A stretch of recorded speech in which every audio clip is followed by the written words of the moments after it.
Assalamualaikum warahmatullahi wabarakatuh. Hai teman-teman, perkenalkan nama saya Anis Ayuandira dengan NIM 43040210108. Di sini saya akan melakukan psikoedukasi tentang anxiety disorder yang dengan tujuan untuk memenuhi tugas ujian tengah semester mata kuliah teknik psikoterapi yang diampu oleh Ibu Wida Azahida Magis MPSI. Oke, langsung aja kita lanjut ke materi ya teman-teman.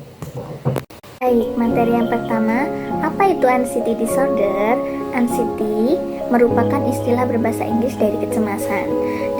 Jadi anxiety itu merupakan bahasa Inggrisnya dari kecemasan. Lalu apa sih kecemasan itu? Kecemasan merupakan kondisi tidak nyaman yang dialami seseorang yang disebabkan oleh hal-hal yang menyebabnya belum jelas. Kecemasan yang berlebihan akan menyebabkan seseorang dapat mengalami anxiety disorder. Biasanya mereka akan sangat mengkhawatirkan segala sesuatunya secara berlebihan. Secara singkatnya begini ya teman-teman. Anxiety atau kecemasan tersebut bisa dialami oleh siapapun. Namun, gejala kecemasan yang berlebihan tersebut sangat tidak baik untuk kesehatan. Nah, ketika kecemasan itu berlebihan, maka akan timbul rasa tidak nyaman yang menyebabkan seperti keringat dingin, tidak percaya diri dan lain sebagainya.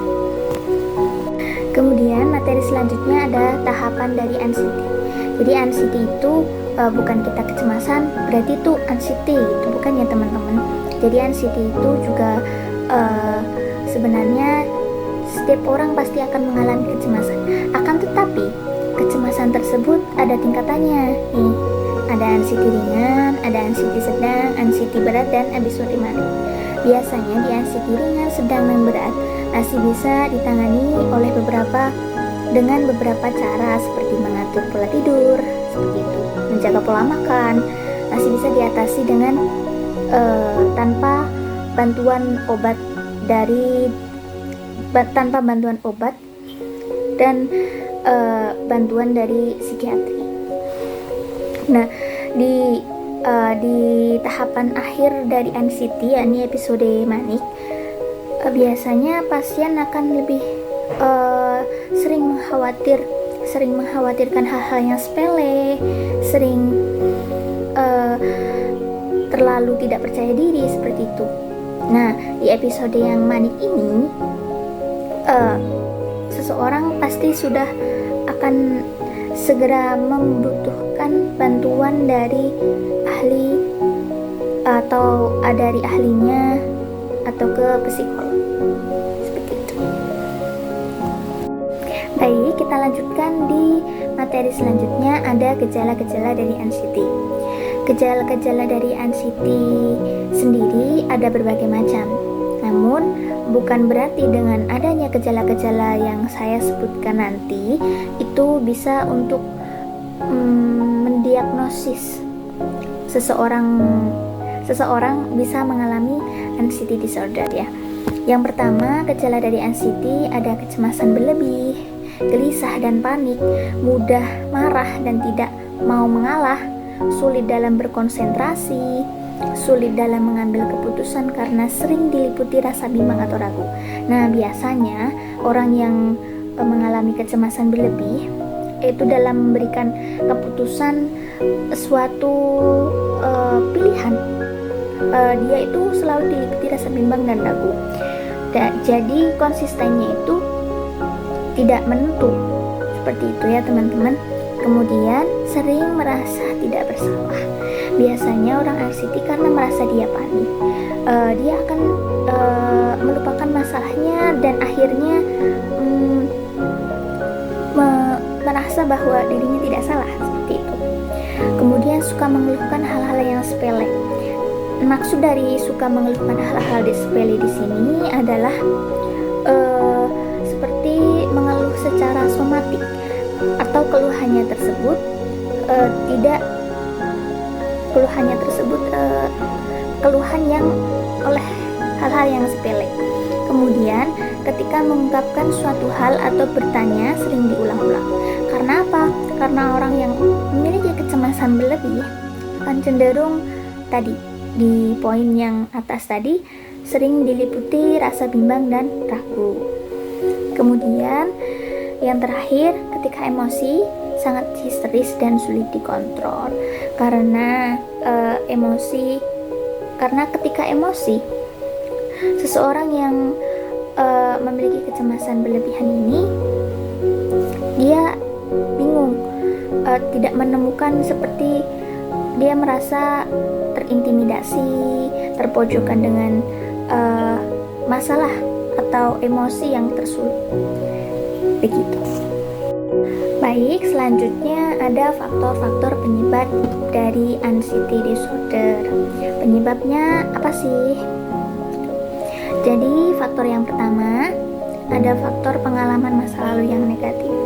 Jadi seseorang yang mengalami pengalaman traumatis di masa lalunya itu kedepannya atau di masa yang akan datang itu bisa menyebabkan dan memiliki kecemasan yang berlebih. Kemudian faktor yang kedua ada genetik. Biasanya kalau ada orang tua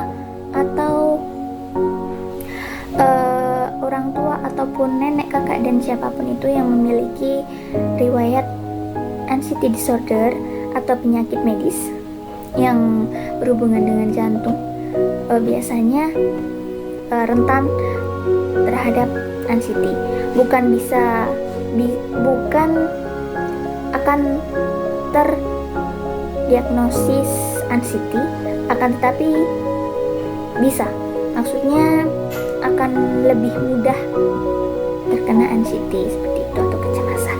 Kemudian faktor ketiga adalah lingkungan. Nah, kenapa lingkungan termasuk bisa menjadi penyebab anxiety?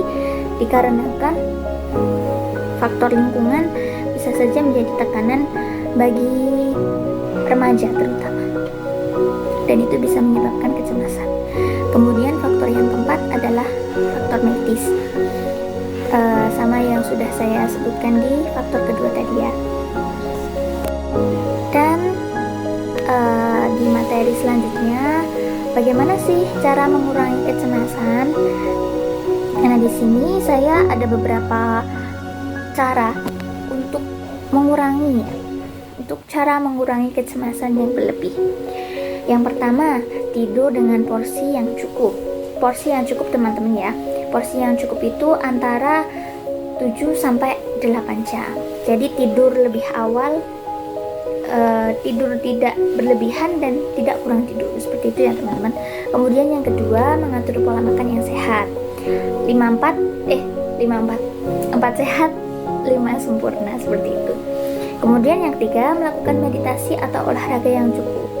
Meditasi untuk merilekskan pikiran ya teman-teman. Nah, olahraga ini juga cukup penting. Untuk apa? Untuk lebih merilekskan otot-otot di otak dan di badan, sehingga tubuh akan lebih bisa mengelola stres dan depresi. Kemudian yang keempat, mengurangi konsumsi kafein yang berlebihan. Nah, ternyata teman-teman, kafein juga bisa menyebabkan kecemasan karena ada kandungan dalam kafein itu yang bisa menyebabkan kecemasan. Kemudian yang kelima, ada melakukan aktivitas sesuai dengan yang diminati. Maksudnya melakukan aktivitas itu kita bergabung ke sebuah komunitas yang sesuai dengan apa yang kita minati. Seperti sesuai hobi kalian, misal hobi kalian adalah bermain sepak bola, berarti kalian bisa nih gabung ke komunitas sepak bola setiap 1 minggu sekali, mengikuti kegiatan tersebut. Supaya manajemen stresnya bisa terkontrol. Kemudian yang terakhir, melakukan konseling bila perlu dengan psikolog. Konseling di sini tuh bukan konseling terus karena aku bermasalah terus kita konseling gitu, bukan ya. Jadi konseling di sini itu untuk kita biar bisa bercerita secara leluasa agar kecemasan itu tidak semakin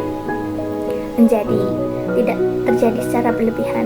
Kita konsultasi apa yang kita khawatirkan, kita konsultasi baiknya bagaimana seperti itu kepada psikolog. Namun selain dengan cara mengurangi selain dengan cara-cara yang sudah saya sebutkan tadi, terdapat juga beberapa cara yang biasanya orang yang sudah mengalami anxiety disorder itu dilakukan, seperti psikoterapi, datang ke rumah sakit, hingga nanti akhirnya dikasih dosis obat yang sekiranya bisa menurunkan atau meredakan gejala kecemasan yang sedang dialami. Biasanya yang saya pahami dari artikel-artikel yang saya baca, itu ada psikoterapi seperti terapi kognitif, CBT itu. Baik, udah selesai teman-teman. Sepertinya itu saja psikoedukasi atau materi tentang anxiety disorder yang bisa saya sampaikan. Kurang dan lebihnya mohon maaf. Sekian, wassalamualaikum warahmatullahi wabarakatuh.